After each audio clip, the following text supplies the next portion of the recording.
Coldrif என்ற ஒரு சிறப்பு குடிச்சு மத்திய பிரதேஷ் மற்றும் ராஜஸ்தான் மாநிலங்கள்ல குழந்தைகள் இறந்து போனாங்க. அதுக்கப்புறம் வந்து தமிழ்நாடு முழுவதும் வந்து பாத்தீங்கன்னா நிறைய ஆய்வுலாம் நடத்தி அந்த காப் சிரப்லாம் இருந்தா ரிட்டர்ன் பண்ணுங்கன்ட்டு எங்களுக்குலாம் தகவல் வந்திருக்கு. தமிழ்நாட்டில் எந்த கடையில இருந்தாலும் ரிட்டர்ன் பண்ண சொல்லி அறிவுறுத்தல் வந்திருக்கு. ஏன்னா நிறைய பப்ளிக் வந்து கேட்கறாங்க காப் சிரப் குடிக்கலாமா வேணாமா, இந்த மாதிரி நிறைய சந்தேகங்கள் இருக்கு.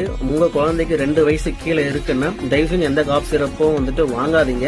2 வயசுக்கு மேல அட்லீஸ்ட் 6 வயசுக்கு மேல இருந்தா காப் சிரப் நீங்க டாக்டரோட பிரிஸ்கிரிப்ஷனோட வாங்கி குடிங்க. செல்ஃபா எடுக்காதீங்க. உங்களுக்கும் ரொம்ப கஷ்டமா இருக்கு. சம்டைம்ஸ் பிரிஸ்கிரிப்ஷன் வச்சிருந்தா கூட காப் சிரப் கொடுக்க வேணாம் அப்படின்னு சொல்லி நாங்க ரிஜெக்ட் பண்ணா கஸ்டமர்ஸ் வந்து கோச்சிக்கிறாங்க.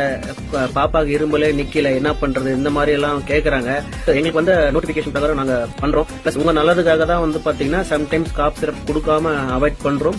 அதான் நீங்க புரிஞ்சுக்கோங்க. பாப்பாக்கு இரும்பல் இருக்குன்றது எங்களுக்கு புரியுது. பட் இருந்தாலும் வந்து பாத்தீங்கன்னா இதை கொஞ்சம் இந்த சிச்சுவேஷன்ஸ்ல அவாய்ட் பண்றது நல்லது.